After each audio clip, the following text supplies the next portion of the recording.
Ühes lasteaias oli päev jõudnud õhtusse.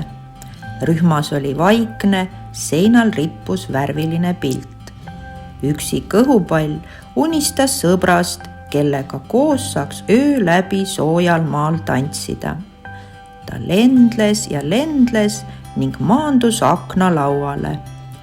Siin märkas ta äkki kaktust, kes nägi välja väga laisk. Kaktus oli oma teravad okkad välja sirutanud ja sättis ennast parajasti magama. Rõõmus õhupall mõtles, et soojal maal saaks kaktusega koos tantsida. Kaktus avas oma silmad ja märkas õhupalli. Õhupall tantsis tema ees ning kutsus teda seiklema soojale maale. Kaktus rõõmustas sõbra üle ja puhkes õide.